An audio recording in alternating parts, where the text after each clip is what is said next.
Kādā pilsētā dzīvoja rādskungs, kam bija skaista un daļa meita. Šai gadījās bagāts, bet netikls precinieks, un viņa pie tā negribēja iet.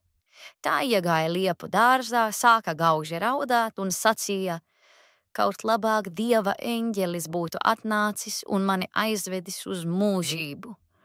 Te uzreiz pārplīsa un pašķīrās zeme, un balts jauneklis tur pa zelta trepēm izkāpis, uz to sacījis: nāc man līdzā.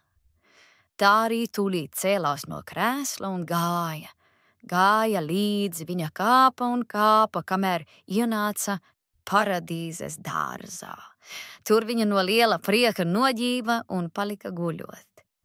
Pēc kādām 5 minūtēm, jo viņa tā domāja, atmodusies, ieraudzīja to pašu jaunekli, kas šai prasīja, vai negribot iet atpakaļ pie sava tēva. Viņa atbildēja, cik ļoti man patiktos redzēt savu tēvu.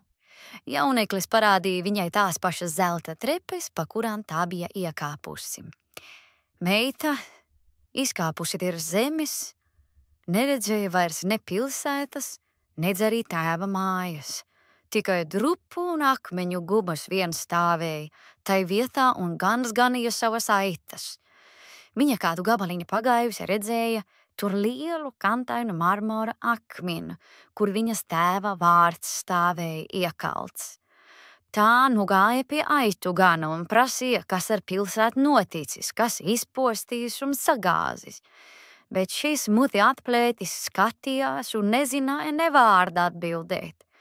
Nu viņa gāja uz mācītāja mūžu un prasīja mācītājam, cik ilgi ir, kad tāds un tāds rādskungs dzīvojis. Tas savu grāmatu šķīris meklēja un atrada, ka jau 5000 gadu pagājis, kamēr tāds rādskungs dzīvojis. Meita nu lūdza mācītāju, lai viņu pieņemot pie vakariņām, ko arī mācītājs labprāt atļāva. Svētdien tā gāja uz baznīcu pie dieva galda. Kad mācītājs tā iedeva dieva maizi, tad viņa sašļuka. Kad tā vīnu bija baudījusi, tad viņa sabira par pelnu čupiņu.